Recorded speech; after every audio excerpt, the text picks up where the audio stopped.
কতটা আপন এই অচেনা জীবন জানে না সাঁতার, তবু ভাসিয়ে রাখে নদীর মতো, মানে না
আপা, আমি জানি আপনি এনে আমারে কেন ডাকছেন। আমি একবার ভাবছিলাম যে আমি আসবো না, কিন্তু পরে মনে হইলো আপনি ডাকছেন না, আসাটা খারাপ দেখা। কিন্তু আপা, আমি না ওই সমস্ত বিষয়ে কোনো কথা বলতে চাই না। না, তুমি যা ভাবছো আমি মোটেই সে কথা বলার জন্য তোমাকে ডাকি। আমি একবারও তোমাকে বলবো না যে তুমি মামাকে বিয়ে করো। আমি শুধু জানতে চাই যে তুমি মামাকে পছন্দ করো কিনা। আপা, সে তো অপছন্দ করার মতো মানুষ না। সেই পছন্দের ধরনটা কিরকম? আমি জানি না। হয়তো এটাকেই ভালোবাসা বলে, যাকে ব্যাখ্যা করা যায় না, যেটা কোনো কারণ দিয়ে বোঝানো যায় না। হইতে পারে আপা, আমি তো আপনাকে মতো এত পড়ালেখা জানি না। শুধু এইটুকু বুঝি যে সব ভালো লাগায় পূর্ণতা পাইতে নাই। ঠিক, কিন্তু এটা যদি কোনো গল্প উপন্যাসের কাহিনী হতো তাহলে আমি মেনে নিতাম, হাততালি দিতাম। কিন্তু তুমি, মামা, তোমরা কেউ তো গল্প উপন্যাসে কোনো চরিত্র না। আপা, গল্প উপন্যাস তো বাস্তব জীবন থেকেই নেওয়া হয়। হয়, কিন্তু তোমাদের গল্পটা না হয় মিলনাত্মক গল্প হোক। আপা, আপনি আপনি বুঝতে পারতেছেন না। আমি তো একটা খারাপ মানুষ। না, তুমি খারাপ মেয়ে না। তুমি পরিস্থিতির শিকার। পরিস্থিতির কারণেই তোমাকে এই পথে যেতে হয়েছিল। আবার এখন পরিস্থিতির কারণে তুমি তোমার জীবনটাকে নতুন করে শুরু করবে, সুন্দর করে সাজাবে।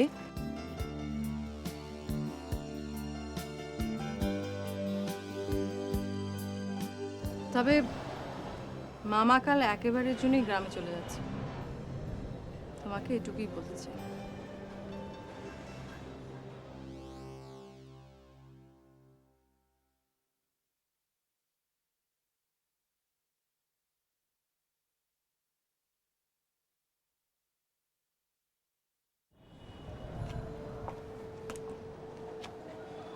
একটা কথা তো তোমাকে বলাই হয়নি, মামা এই কয়দিনে প্রায় 3 কেজি ওজন কমেছে। মানে এভাবে যদি চলতে থাকে তাহলে তো মামা গ্রামে গিয়ে ওই যে গ্রাম জাদুঘর প্রকল্প কি যেন একটা আছে না, ওটা তো একেবারেই ভেস্তে যাবে, তাই না? এভাবে কি চলতে দেয়া যায়?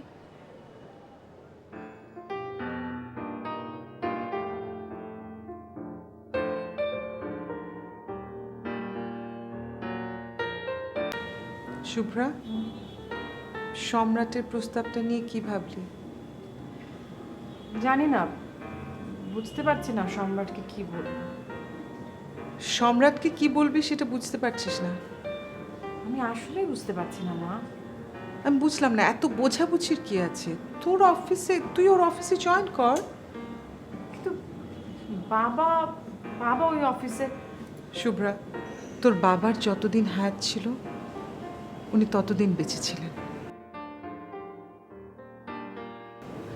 ওনার মৃত্যুর জন্য অফিস কিংবা সম্রাট কাউকে তুই দায়ী করতে পারিস না। তারপরও আমার মন সায় দিচ্ছে না। সায়না দিলে করবি না? তো আমি তো তাকে নাও করতে চাচ্ছি না। কি করি বলো তো? আমার কাছে একটা সুন্দর সমাধান আছে। কি মামা? তুই তারে বলবি মিডল ইস্টের এক উটের জকির সাথে আমার বিয়ে ঠিক হয়েছে, বিয়ের পর আমি মিডল ইস্ট চলে যাব। সুন্দর সমাধান। মামা মামা মামা করিস না, সময় মতো বিয়ে না করলে কি অবস্থা হয়? চোখের সামনে মামা দাঁড়ায় আছে, দেখে বুঝতে পারিস না? হ্যাঁ রে শুভ্রা, মেয়েটা এইভাবে মুখের উপর বিলুকে না করে দিল। তুই বলিস তো আমার সাথে একটাবার দেখা করতে। কেন? তোমার ভাই কি ফিল্মের হিরো যে তাকে দেখলেই রাজি হয়ে যাবে? বাজে কথা বলবি না। ওরা হচ্ছে পর্দার হিরো আর আমার ভাই হচ্ছে রিয়েল হিরো। কিভাবে তোকে উদ্ধার করলো দেখিসনি? উদ্ধার তো করতে পারিনি, মার খেয়ে ঘাড় ব্যাকা করে ফিরেছে, দেখো না? আচ্ছা বুবু, বাদ দাও তো।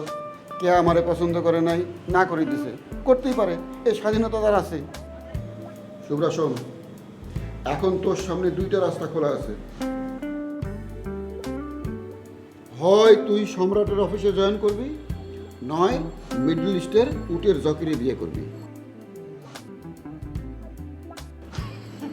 মামা শোনো, আমি ভাবছি তোমার সাথে গ্রামে চলে যাব।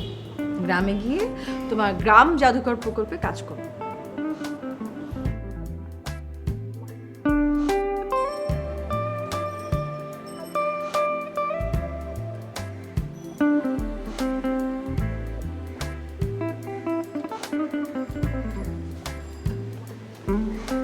আর রিক্সা যাইবা?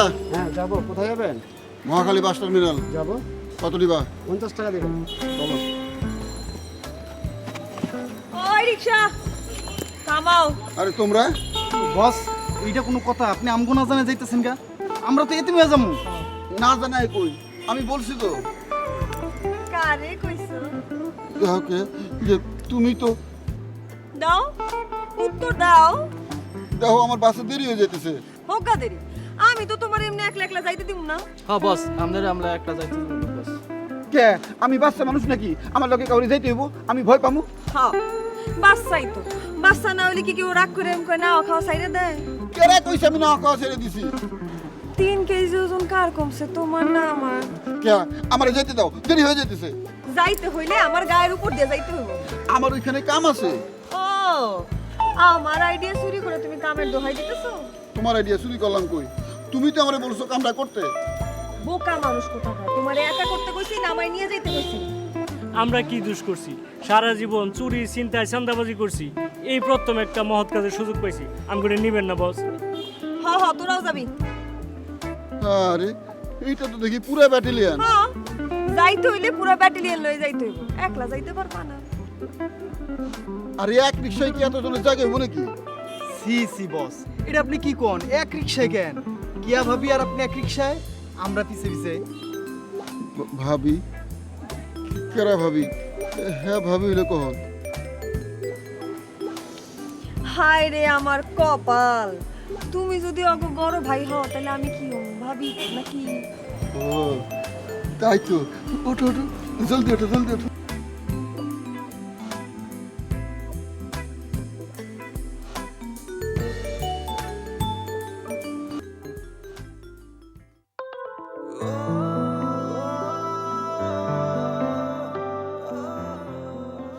কি ব্যাপার ঠাকুর স্যার, আপনি হঠাৎ এত রাতে? স্যার ঘটনাটা এমন যে হঠাৎ করে আসতে হলো। আচ্ছা বসুন বসুন। কি হয়েছে, কোনো সমস্যা?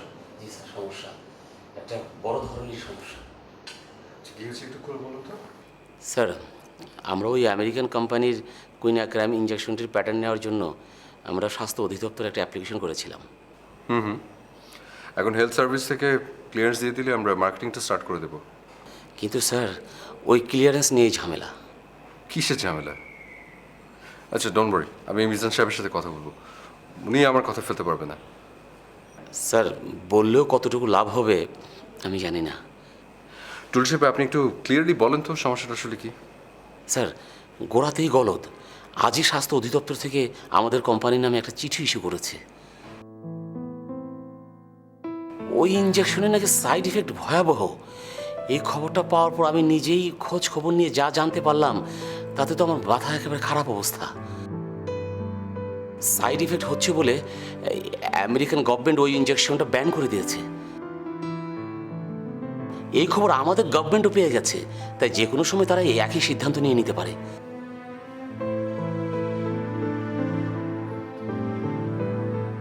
এটা আপনি কেন করলেন নীরা? কেন? আপনি জানতেন না যে আমেরিকান গভর্নমেন্ট এই প্রোডাক্টটা ব্যান করতে যাচ্ছে? জানতাম।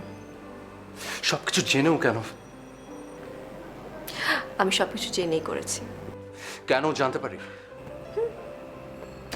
ওই জন্য যে এই কাজটা আমার বাবা, শেফা, রাহুল ওরা সবাই মিলে করতে পারেনি, আমি একাই সেই কাজটা করতে চেয়েছি। নীরা, হ্যাঁ, আমি আগেই শুনেছিলাম যে আপনি অনেক মেয়েদেরকে প্রেমের জালে ফাঁসিয়েছেন, অনেকে নাকি আবার পাগল হয়ে গেছে। তারপর আমি ভাবলাম এই জালটাকেই কাজে লাগাই। নীরা, আপনি যেটা করেছেন সেটা আমি ঠিক করেছি। আপনি আমাকে বলেছিলেন না বাড়ি ফিরে যেতে, আমি কেন ফিরে যাইনি জানেন? সেই বাড়িতে আপনি আমার সামনে আমার বাবাকে অপমান করেছিলেন। আমি পণ করেছিলাম যতদিন আপনার সেই অপমানের শোধ আমি আপনার কাছ থেকে না নিব ততদিন আমি বাড়ি ফিরে যাব না। বাহ,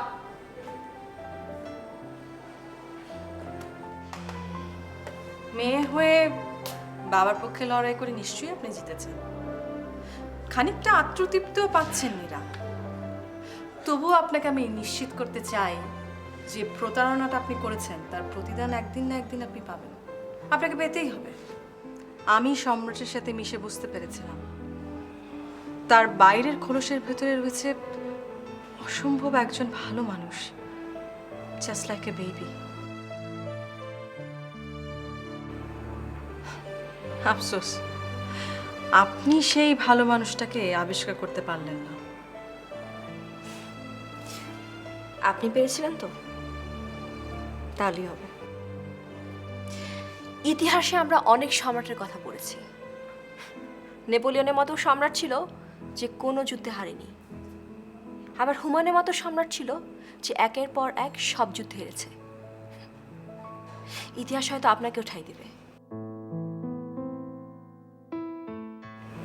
কিন্তু ইতিহাসে আস্থা করে।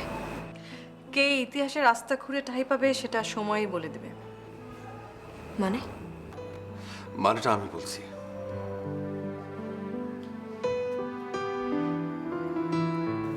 স্যার, এখন যদি আমরা প্রোডাক্টটা ইম্পোর্ট করি তাহলে পুরো স্টকটা পড়ে থাকবে। আমরা ওই প্রোডাক্ট বিক্রি করতে পারবো না। ব্যাংক লোন সহ এতগুলো টাকা আমরা তো ব্যাংক লোন শোধ করতে পারবো না। স্যার, আপনি বুঝতে পারছেন আমাদের কোম্পানি কিন্তু লাটে উঠবে। এখন স্যার আপনি বলুন ওই ডিলটা আমরা করবো কি না? নো, মিসেস পান্নাকে ফোন করুন, ওনাকে ফোন করে বলুন এই ডিল ক্যান্সেল, আর ব্যাংকে ফোন দিয়ে একটা সেটেলমেন্টে আসতে বলুন। ওকে স্যার, আমি তাহলে আসি। আসসালামু আলাইকুম।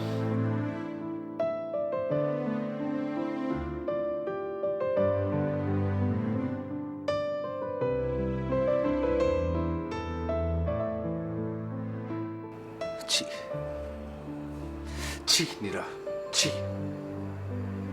আমার ভাবতে অবাক লাগছে যে আপনি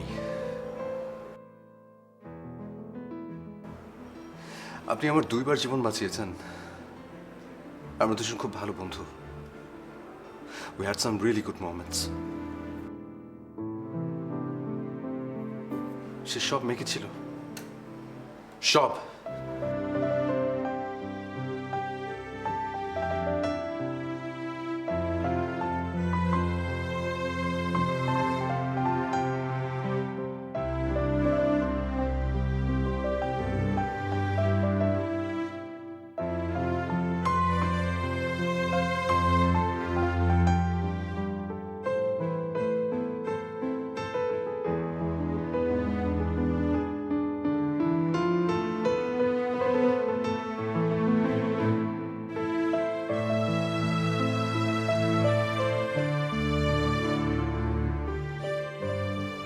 আমি আপনাকে সান্ত্বনা দিতে আসিনি।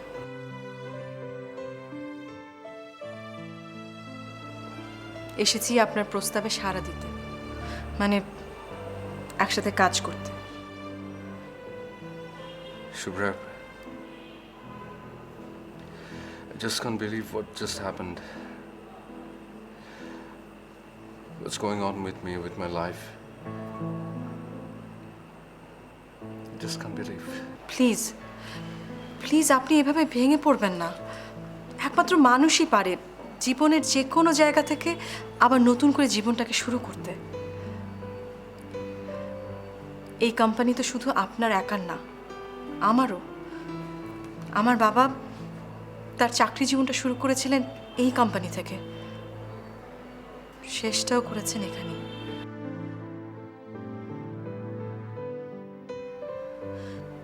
আমরা কিছুতেই এই কোম্পানিকে মাথা নোয়াতে দেব না, দিতে পারি না। Shubhra, আমি আমার কোম্পানি নিয়ে চিন্তিত না। তাহলে এভাবে ভেঙে পড়ছেন কেন? আমি ভাবছি নীরাকে নিয়ে। ও আমার সাথে যা করলো। প্লিজ প্লিজ বাদ দিন তো, সবাই একরকম না। এটাকে মাথা থেকে ঝেড়ে ফেলুন তো। আমরা এমপ্লয়িরা চাচ্ছিলাম আপনার এইভাবে আবার কোম্পানিতে ফিরে আসা উপলক্ষে একটা সেলিব্রেশন।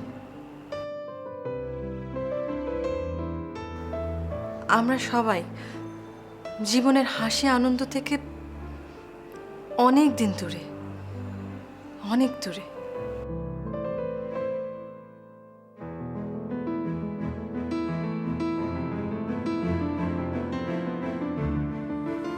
জানো শুভ্রা,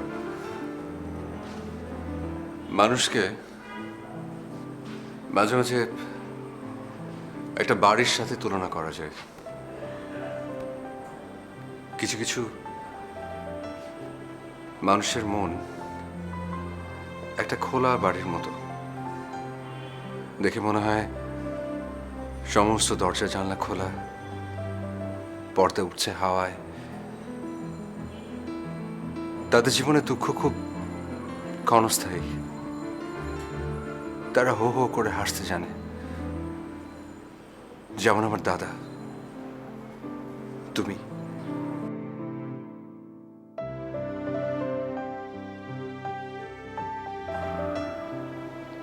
আবার কিছু কিছু মানুষ আছে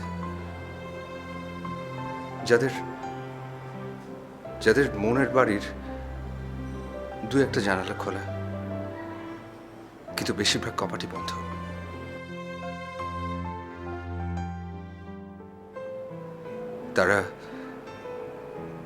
তারা চিরদুঃখী,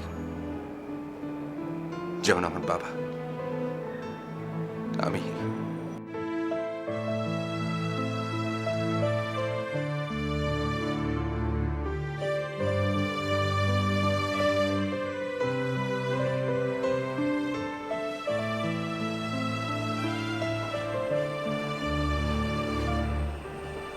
না সম্রাট, আপনাকে এমন মানায় না। আপনি সম্রাটের মতোই থাকবেন।